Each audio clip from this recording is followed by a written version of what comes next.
d'essayer de faire des mitzvot. À ce moment-là, mes chers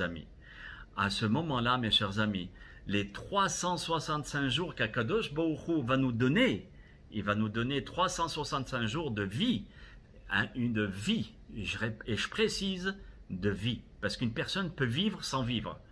Mais là, Hachem Yitbarach va nous redonner par cet engagement, même si je vous ai dit au début du cours, pour ceux qui sont arrivés maintenant, d'essayer, de faire notre possible, de s'engager à une mitzvah. Quelqu'un qui ne connaît pas, qui ne fait pas telle et telle mitzvah, eh bien, il essaye de la faire une fois.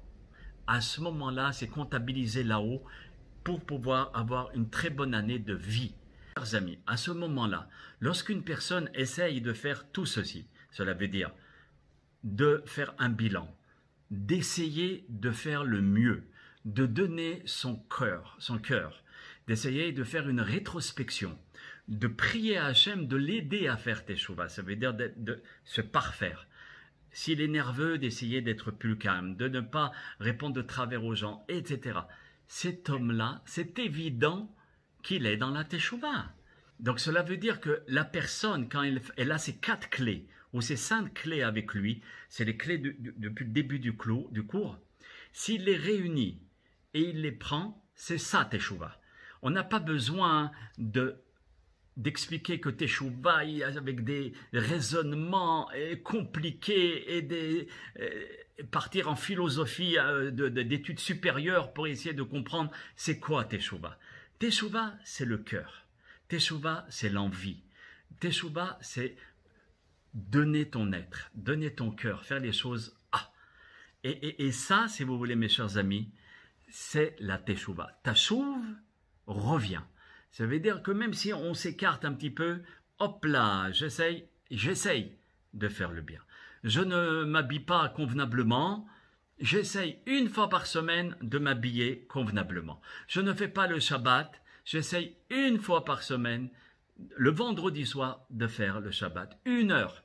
Ça veut dire, j'essaye de faire un pas. Ce pas-là, même si à nos yeux, on croit que c'est rien du tout, aux yeux d'Akadosh Baruch Hu, c'est énorme, parce que, écoutez-moi bien, qu'est-ce qui va se passer à partir du moment où on a bougé? Quand on bouge et on agit de la sorte, à ce moment-là, mes chers amis, l'aide d'Hachem vient. Akadosh Baruch Hu vient nous aider. Pas seulement pour la tchouva, mais pour beaucoup d'autres choses. Quand on va demander une requête, quand on est dans la panique ou dans la panade et on demande de l'aide d'Akadosh Baruch Hu, là il vient. Pourquoi? Parce qu'on est comme cet enfant qui est tombé et qui essaye de se relever, mais il n'arrive pas, le pauvre. Il n'a pas la force. Alors maman, elle vient, hop là, et elle le lève. C'est exactement la même chose. Quand on essaye, il y a l'aide divine qui vient nous aider. Et il n'y a pas besoin de 36 000 raisonnements pour, si vous voulez, faire teshuva. Et comme je vous ai dit tout à l'heure, il y a un pasouk, un verset de Tehillim, où David Amelech, là-bas, il dit « Ayotzer Yahad Libam ». C'est le Tehillim Lamed Gilmel, 33. Il nous dit comme ça « Ayotzer Yahad Libam ». Dieu a formé le cœur de tout le monde. Amevin el kol maasem, et il observe et il comprend toutes nos actions. Ah, là, on va essayer de comprendre à travers ce verset et faire le lien avec ce qu'on vient de dire. Pour le comprendre encore mieux, je vais vous rapporter une métaphore. Même pas une métaphore, non, c'est une vraie anecdote. J'étais une fois dans un magasin de pierres précieuses. Qu'est-ce que je faisais là-bas? Parce que je cherchais des pierres. Vous savez que le Rabbeinu Behaye, il rapporte que les pierres précieuses aident la personne à, s'il a des maux de tête, de ne plus avoir de mal de tête, ou bien pour le cœur. Akadosh Baruch Hu, il a mis dans sa nature absolument tout. Et je cherchais une pierre précieuse bien définie. Et à ce moment-là, le responsable du magasin, il met des prix sur les pierres et je dis « Waouh, comment se fait-il que ces pierres-là peuvent atteindre des milliers de dollars et même parfois des millions de dollars? Qu'est-ce qui se passe? C'est des pierres, qu'est-ce qui se passe ?»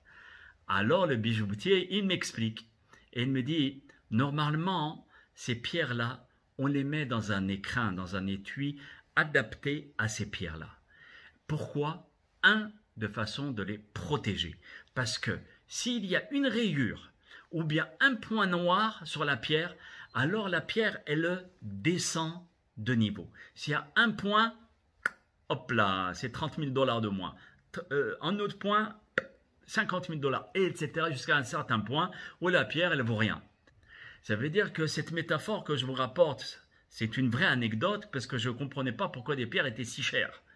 Mais il m'a expliqué en disant, regarde, s'il y a une petite rayure, un petit point, quelque chose qui ne va pas, et comment je fais pour les regarder? S'il y a un point qu'on ne peut pas voir à l'œil, eh ben je prends mon microscope et je regarde. Eh bien, Hachem, c'est exactement la même chose. Lui, c'est le vrai bijoutier, mes chers amis. C'est le vrai bijoutier. Il comprend et il connaît chacun de ses créatures. Et quand il va voir qu'on essaye de se lever, lui, il n'a pas besoin de loupe pour voir qu'on essaye, qu'on fait notre maximum. Un autre, en nous voyant, il va dire, mais il rigole, il fait rien du tout. Attention, tu n'es pas là pour juger les gens. On n'est pas des juges et on ne comprend rien dans l'affaire. Il n'y a que Dieu qui voit le cœur de tout le monde et les tripes de tout le monde. Et chacun selon son niveau et son effort. Pour un, ça va être très facile. Pour un autre, ça va être un monde à soulever. Donc Hachem, il n'a pas besoin de cette loupe du bijoutier pour nous regarder et de regarder le fond de notre cœur. Il a besoin d'aucun appareil spécial pour nous regarder. Et il voit notre âme et il voit notre cœur au plus profond de notre être. Et il voit nos actions. C'est ça, si vous voulez, le verset. Et c'est quoi cette pierre précieuse, comme vous l'avez deviné? Ça représente notre neshama. On a tous une neshama à l'intérieur de ce corps qui se trouve dans le cerveau. Et cette pierre précieuse, c'est notre neshama. Il faut la mettre dans un écrin. Ça veut dire dans le cerveau, garder de toutes choses qui ne sont pas bonnes, pour la protéger. De ne pas regarder, vous voyez ça c'est les yeux d'un neshama, de ne pas regarder des choses qui ne sont pas bien, de ne pas entendre de la shonara, de ne pas parler des choses qui ne sont pas bien, de la protéger. Une fois que cette pierre précieuse elle est protégée, alors il n'y aura pas de rayures ni de points noirs. Et c'est quoi les rayures et les points noirs? Ce sont nos fautes. C'est exactement, Hachem, il a tout mis sur terre pour qu'on puisse le comprendre dans le spirituel. Parce que c'est la même chose dans le spirituel. Parce que s'il y a des rayures dans la pierre, elle baisse de niveau. Et ceci, les fautes, c'est ça qui fait qu'on s'alourdit, comme je vous ai dit tout à l'heure. Donc, ce sont les fautes qui font à ce qu'on ne répare pas nos erreurs. Et la seule alternative que nous avons pour corriger nos erreurs et de pouvoir nettoyer si vous voulez, ce bijou afin qu'il puisse briller et qu'il n'y ait pas de points noirs. C'est comme nous avons dit, c'est les 5 points de tout à l'heure, mais c'est aussi de faire teshuva. Ça veut dire de nettoyer notre joyau qui est entre nos mains et de la rendre comme elle était au départ. Comment on peut le faire? On peut le faire en essayant, en faisant notre maximum et de donner notre cœur. Maintenant, on comprend le pasouk Lamed Gimel, le verset, le chapitre 33 de Tehillim, qui dit comme ça, Ayotzer Yahadibam, Hachem qui a formé le cœur de tout le monde. Donc lui, il va regarder le cœur. Il voit à l'intérieur. C'est pour ça que je m'attarde dans mes cours de donner notre cœur, nos tripes, notre volonté, comme le Admour de Tzantz qui a donné toute sa volonté. À ce moment-là, Amevin et Kol Maasem, Hachem, il comprend, il observe chaque action. Il le connaît et il sait que cette action-là, c'est un monument que la personne a soulevé, parce que pour lui, c'est pas n'importe quoi. Mais pour un autre, ça va être une plume. Donc, il observe tout. Et il est mentionné dans la Gemara Hagiga à la page 4b. On rapporte le verset de Yosef, où là-bas, Yosef Hatzadik, qui est devenu vice-pharaon, vous connaissez l'histoire que tous les frères venaient chez leur père, ils repartaient, ils revenaient, ils repartaient, et ils ne savaient pas qui était ce vice-pharaon. Ils pensaient que c'était vraiment un Égyptien. Et à ce moment-là, dans la Gemara, on explique que lorsque Yosef s'est dévoilé à ses frères, comme la Torah elle dit comme ça. Vayomer Yosef elechav. Yosef, il dit à ses frères, au moment où il va se découvrir, il va se faire découvrir à ses frères. Il va dire, voilà, je ne suis pas un Égyptien, ni un étranger. Je suis Ani Yosef. Je suis Yosef. Et il pose une question. Ah, Davichai, est-ce que mon papa est vivant? Là, la Torah, qu'est-ce qu'elle dit? Velo yachlu echav la'anototo. Les frères ne purent lui répondre. Pourquoi? La Torah dit Kinivhalu mipanav, car ils étaient frappés d'une grande peur. Ils ont eu une peur terrible. La peur de quoi? De se retrouver quoi? C'était Yosef. C'est le frère qu'on a vendu. C'est pas possible. Et ils étaient vraiment dans une situation très très difficile à supporter. La Gemara Hagiga, elle nous dit que lorsque Rabbi Elazar, le fils de Rabbi Shimon, il arrivait à ce verset, quand il le lisait, eh bien mes chers amis, il pleurait. Rabbi Elazar, le fils de Rabbi Shimon Bar Yochai. Et pourquoi il pleurait? Il disait, regarde, les frères, ils se trouvaient devant Yosef qui est un être humain. Et nous, qu'est-ce qu'on va répondre quand on va nous poser cette question? Et quand on va nous dire, Ani Yosef, je suis Dieu. Aod Avichai, est-ce que ton papa est encore vivant? Qui c'est le papa? C'est Hachem. Est-ce que Hachem il est vivant dans ta vie? Est-ce qu'on fait quelque chose à l'égard d'Akadosh Baruch Hu? On va dire oui, je fais ça, et je fais ça, et je fais ça. Alors on n'aura pas cette peur. Mais on n'est pas si certain, parce que parfois on dort. Et nos sages nous livrent le secret que si nous désirons gagner le procès, c'est de conscientiser que parfois on met Hachem dans le placard. Et quand et on se retrouve comme ça en disant « Waouh, je suis devant le tribunal, qu'est-ce qui se passe ?» Et nos sages, mis à part la Teshuvah, mis à part les 5 clés que je viens de vous offrir, ils nous donnent un conseil qui peut beaucoup, mais beaucoup nous aider, qui n'a aucun rapport avec la Teshuvah, mais qui a un rapport avec une qualité morale.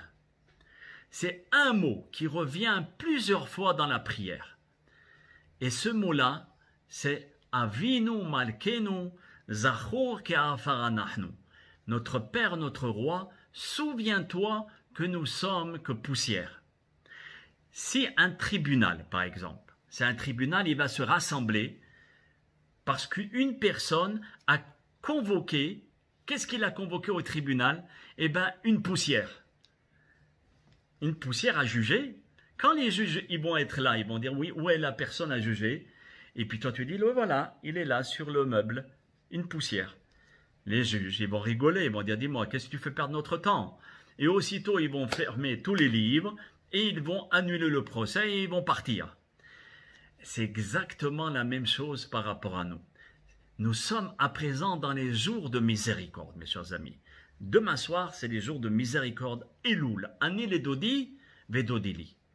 Et si nous demandons de gagner le procès, nous devons nous considérer pas seulement devant le maître du monde, mais aussi devant les gens, notre famille, nos amis. Et on doit être imprégné d'une vertu. C'est quoi cette vertu-là? Se considérer comme une poussière, ça veut dire l'humilité. Si on est humble et on se considère comme une poussière, alors à ce moment-là, on dit à Abba, papa, mais je suis vraiment navré d'avoir fauté, mais regarde, je suis une poussière. Tu sais à Kadosh Baruch Hu, de lui parler comme ça, tu sais à Kadosh Baruch Hu, vraiment, je suis désolé, mais regarde, devant tous les juges, qu'est-ce que je suis? Une poussière. Et les juges, là, en me voyant, ils vont pas me juger. Donc, automatiquement, je vais gagner le procès. C'est ce que nous donnent les Hachmei Kubalim, les sages de la Kabbalah. C'est pour cela que si vous regardez les kabbalistes, ils ont une mida, une vertu exceptionnelle. C'est l'humilité. Ils s'effacent. On aurait dit qu'ils font partie des meubles. Tellement. Regardez dans la Hamida. La Hamida, c'est matin, midi, soir. Tous les jours, on dit 3 fois. Venafshi ke'afar la koltihe. La semaine dernière, j'étais avec un grand ami et je lui ai traduit ce texte de Elokai Netzor qu'on lit après, à la fin de la Tfila. Je vous invite à tous de regarder la traduction de ce texte qui est magnifique. Et qu'est-ce que l'on dit dans ce texte? Venafshi ke'afar la koltiye, et que mon âme soit considérée comme poussière. Et à partir du moment où on demande à Kadosh Baruch Hu d'être humble, c'est pas pour rien. C'est de façon à pouvoir réussir le tribunal. C'est sûr que ça n'empêche pas de faire teshuva, attention. Mais on observe, aussi bien dans les textes que dans l'attitude de nos maîtres et de nos ancêtres, qui sont marqués dans la Torah, on observe cette qualité morale qui est répétée dans la Torah. Regardez, je vais vous donner 3 exemples. Le premier, c'est dans Bereshit, au chapitre 18 et au verset 27. Là-bas, Abraham Avinu, il dit à Dieu, « Vaya'an Abraham vayomar » Et Abraham répond à Dieu en disant « Ine ohalti ledaber el Adonai » Vous savez, par rapport à Sodome et Gomorrhe, il dit « Qui suis-je pour parler à mon maître ?» Dieu, Abraham, l'homme le plus riche et l'homme qui a découvert le monothéisme dans le monde. Et qu'est-ce qu'il dit Abraham Avinu? « Ve'anochi afar va'efer » Et je suis poussière et cendre. C'est de nos maîtres, regardez un petit peu. Ensuite, une deuxième référence. Dans Shemot, au chapitre 16, là-bas, on nous rapporte dans Shemot que c'était le 15e jour du 2e mois après la sortie d'Égypte. Et voilà, juste après, qu'est-ce que font les Bnei Israël? Ils ont commencé à râler contre Moshe Rabbeinu et Aaron. Et ils disent, ouais, dans le pays d'Égypte, on était assis près des marmites de viande et on était rassasiés de pain, tandis que vous, maintenant, vous nous avez amenés dans ce désert pour mourir de faim, parce qu'ils n'avaient pas à manger le pain. Alors Moshe et Aaron ont parlé aux Bnei Israël. Et Hachem va faire, ils disent comme ça aux Bnei Israël, Hachem va faire pleuvoir une nourriture céleste, qui est la manne. Et à travers ça, vous allez reconnaître que c'est lui qui vous a fait sortir d'Égypte. C'est pas nous. Parce que nous, et qu'est-ce que la Torah elle dit? Venachnu, ma. Et nous, qui on est? Ma, c'est rien. Kitalinu alai, que vous êtes en train de râler sur nous. Ça veut dire que Moshe et Aaron se considèrent comme ma, qui veut dire de l'air, rien du tout. Et la troisième référence pour dire que en se considérant comme rien, on gagne le procès de Rosh Hashanah. C'est le troisième exemple, on voit dans Tehilim toujours, où David Ameler, pas un pauvre type, un géant du judaïsme. David Ameler, il dit dans le chapitre 22 au verset 7, il dit comme ça, Ve'anochi tolaat velo ish. Waouh! Qui c'est qui est capable de dire une chose pareille? Je suis un vermisseau, herpat adam uvzuyam. Je suis la honte des hommes et un objet de mépris. C'est incroyable de parler ainsi, parce qu'il était convaincu qu'il n'était rien, même si c'est choquant, cette comparaison de David Ameler, mais ils nous font comprendre que ces atouts, quand on les met en application, on va gagner le procès avec la Teshuvah. Le procès de Rosh Hashanah, nos sages nous disent, avec la Teshuvah, les 4 clés que je vous ai données, et le fait de ne pas être orgueilleux, prétentieux, et en vouloir aux autres, à ce moment-là, on va tous, mais tous ensemble, mériter une très très très bonne année, Be'ezrat Hashem.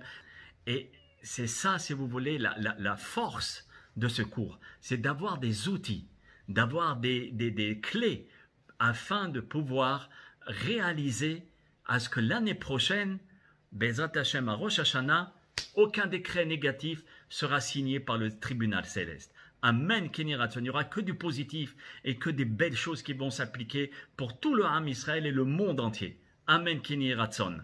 Be'ezrat Hashem.